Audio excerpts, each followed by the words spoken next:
Je vais vous expliquer pourquoi il ne faut pas donner une seconde chance aux personnes qui ont été malhonnêtes dans le cadre de leur activité, pourquoi c'est important de ne pas recruter sur la base de l'émotion et pourquoi au démarrage, je ne recommande pas de chercher à faire du social dans votre entreprise. Bonjour, je suis Amina Diagne, coach d'affaires et formatrice en entrepreneuriat.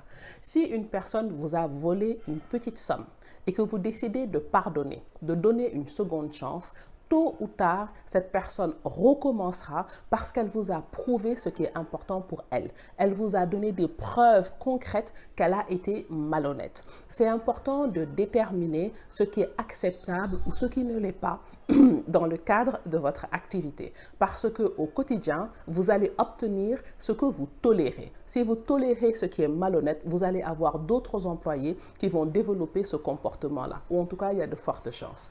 Deuxièmement, c'est important de décider de séparer vos relations personnelles de ce dont l'entreprise a besoin pour fonctionner. Vous pouvez vous entendre avec quelqu'un dans le cadre personnel. C'est un bon ami, vous avez des bonnes conversations. Seulement, ce que cette personne va avoir avec vous dans le cadre personnel peut ne pas correspondre à ce dont l'entreprise a besoin pour se développer. Donc, c'est important de dissocier vos émotions de ce dont l'entreprise a besoin. Peut-être que quelqu'un à la tchatch communique bien, sauf qu'au moment où il faut travailler dans le cadre de l'entreprise, n'est pas si professionnel que ça. Et à ce moment-là, c'est important de bien dissocier les deux.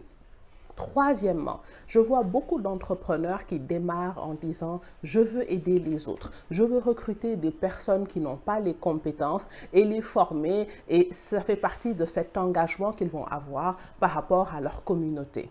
Au début, il est extrêmement difficile de faire décoller une entreprise. Ce que je vous invite à faire, c'est au démarrage d'être strict sur les compétences dont vous avez besoin pour faire développer l'entreprise. Une fois que vous atteignez un certain niveau, avec les profits que vous allez avoir, maintenant, à ce moment-là seulement, vous allez pouvoir décider de faire une école, de faire du social ou autre, mais c'est très rare de voir une entreprise qui, au démarrage, n'a pas les bonnes ressources réussir à se développer. Je vous dis à la semaine prochaine pour les prochains épisodes des VSD de Mina Pro.